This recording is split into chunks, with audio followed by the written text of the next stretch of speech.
When we think about knowledge and skills, we often think about capabilities like literacy or numeracy.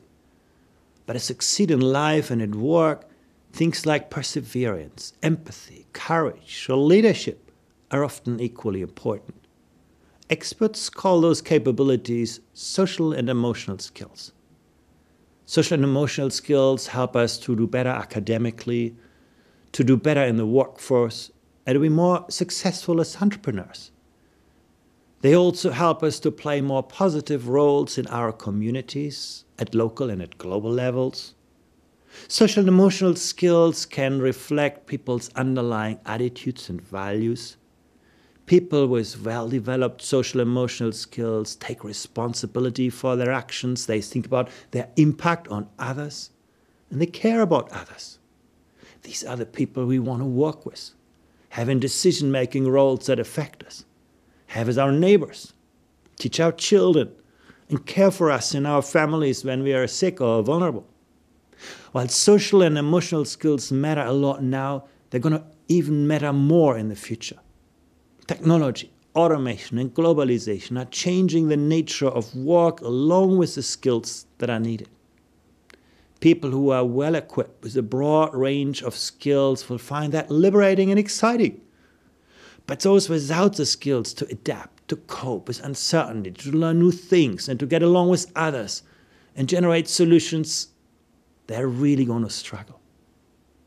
Having knowledge without the skills to use that knowledge effectively will be of even less use in the future than it's already now.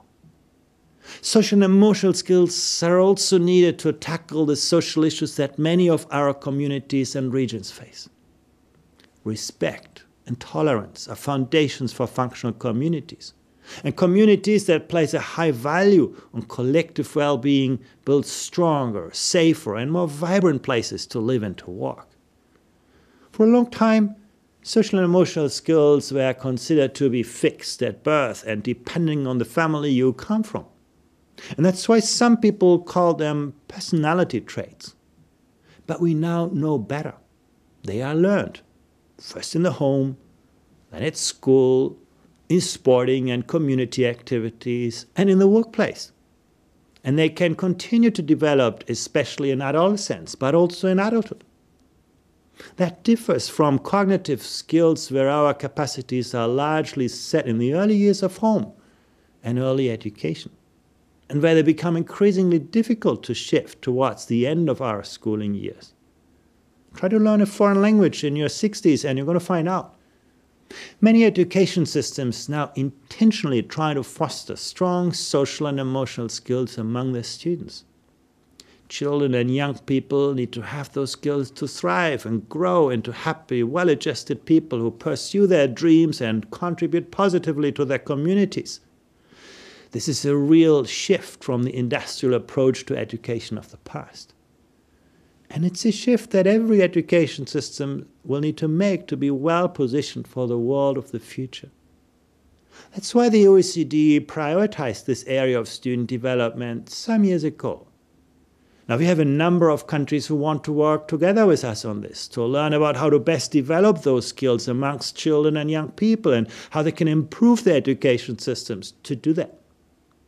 And as part of this, these countries have asked us to develop a way of measuring and tracking these critical skills across different education systems, cities, countries, and cultures. As a result, we have started a new international study on the social and emotional skills of students. We're looking at students at ages 10 and 15. We're assessing the student directly, but also get information from the parents, from the teachers, from the school principals. So we'll understand the home and school context in which these skills develop. We'll be able to see where success is being achieved, for whom and also how. And that's going to enable us to actually see what helps and what hinders the development of those skills.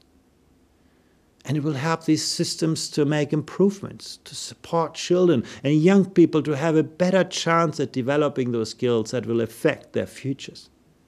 It's a really exciting development, one that I believe will add huge value to education systems all around the world. And it will also help policymakers, educators, parents and students to understand how critical those skills are for our future.